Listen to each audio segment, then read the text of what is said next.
Before we get into this one, if you could just hit that subscribe button down below, that would mean a massive amount to me because we're trying to hit 2,000 subscribers this year. But without further ado, let's get straight into the transfer news.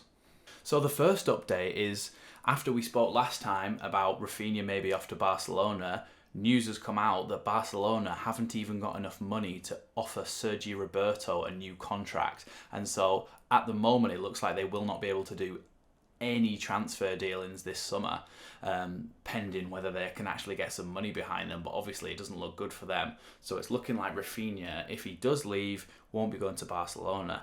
I have seen some things on Twitter saying that Leeds won't accept anything less than £46 million, that is, for him. I think we should be asking for a lot more than that, and the rest of the Leeds fans have also said that we should be asking a lot more than that.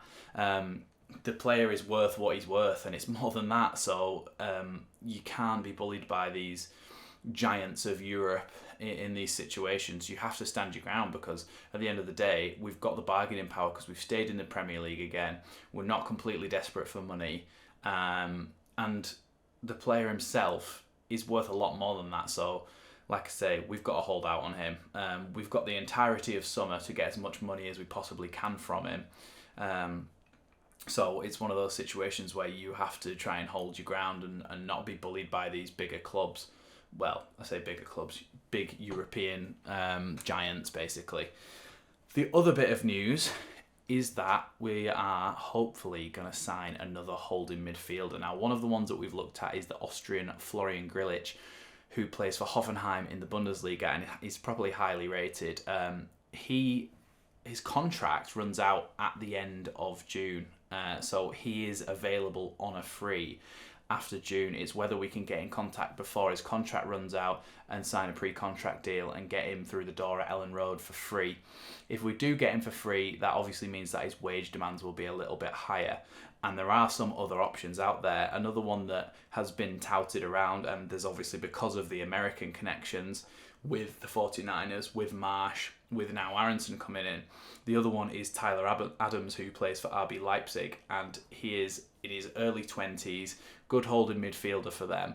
He seems quite dynamic, good on the ball, good defensively as well, so he could be another option, and I think he would be around 20 to 25 million pounds though. So it's whether you want to take the risk on getting Grillitsch by the end of June, or whether you want to start paying some money for some other players to come in, because we definitely need to supplement Calvin Phillips in that midfield.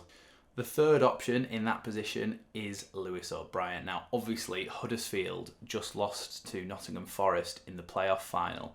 So Forest have gone up to the Premier League. Huddersfield have stayed down with Carlos Corberán after what is a very good season for them, considering they weren't really expected to do anything. Now, Lewis O'Brien is getting to a stage where if he wants to make a big move, it's probably going to come soon. But are we at the point where we need a Lewis O'Brien, or do we need somebody a little bit higher calibre than him? Now, the reason I say that is because when we wanted to sign him in January, it was one of those things where you thought, okay, who's available and what positions do we need to fill?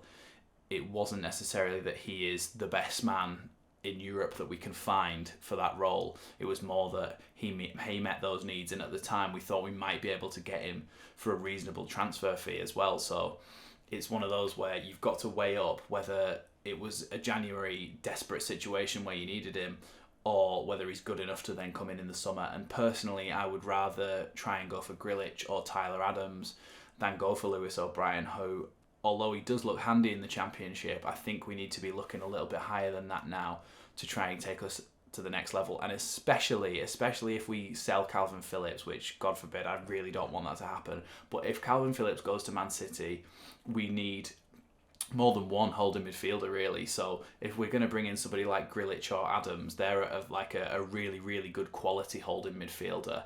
And hopefully, even if Calvin goes, they then fill in both those roles if we were able to get more than one of them, which would be the dream for us. But I'm more hoping that Calvin stays and we get one of them.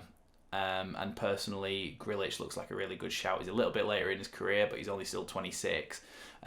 So he maybe has a little bit more experience than Tyler Adams, who's 23. But that American connection is there, so I wouldn't be surprised if Leeds were to go for that and start doing basically the Wolves model of signing loads of Portuguese players with a Portuguese manager, but with us the other way around with Americans. So yeah, it'll be interesting to see on that one. But I definitely think that we need another holding midfielder. So Grealish and Adams, definitely good shouts. The final thing is we are looking at another fullback. Now, obviously, in the last video, we mentioned Serginho Dest from Barcelona, and potentially we could get him for quite a good deal, given the transfer difficulties that I've mentioned that Barcelona have got going on at the moment. So we could actually get quite a good deal on Serginho Dest. But the other one we've been looking at is Rasmus Christensen from RB Salzburg. So it's another RB Salzburg player.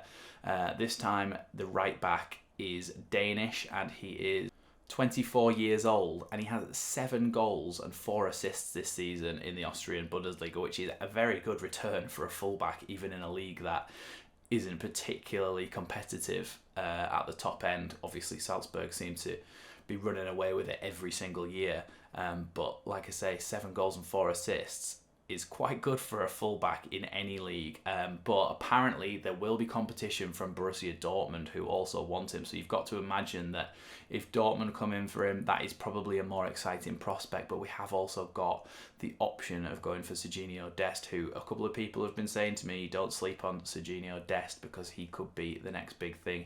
It's not the same situation as Firpo, where he was completely out of favour and we signed him. It'd be more like signing a first team player who they just need to get off the books because they need some money in, which is ridiculous to think about considering it's FC Barcelona we're talking about. But yeah, it's unbelievable that they're in that situation. But we do need a right back, I think. I think Ayling, whilst he can sit on the bench and be a good option and he's a good leader, I think perhaps now is the time to try and upgrade that role, because this season he hasn't looked as good as he has in previous seasons, and then things like that red card at the end of the season is just like ridiculous. I don't understand how that has even happened.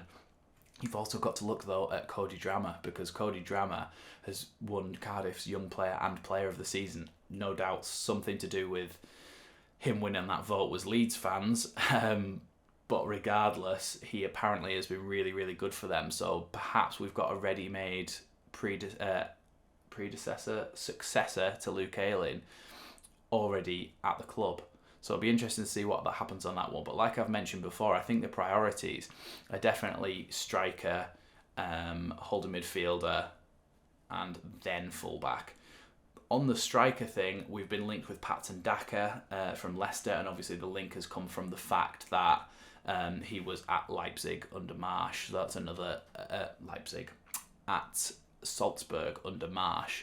And so that's another link in that direction, and that's why people are looking at that. There's also a player called Ivanusic, who has been playing for Dinamo Zagreb. He's the Croatian attacking midfielder that we've also been linked with. I don't know whether that'll get done now that we've got Aronson over the line, but then you've got to think if somebody like Raphinha does go, then we probably need another replacement, another backup as well. So it'll be interesting to see how all of this pans out, and obviously I will keep you updated. When we do something a little bit more concrete, a little bit more solid in terms of signings, I will make some proper detailed statistic videos telling you all about who this player is. I mean, I didn't for the Aronson one, but that's because I've already done a couple on the channel, so you can check them out if you want to.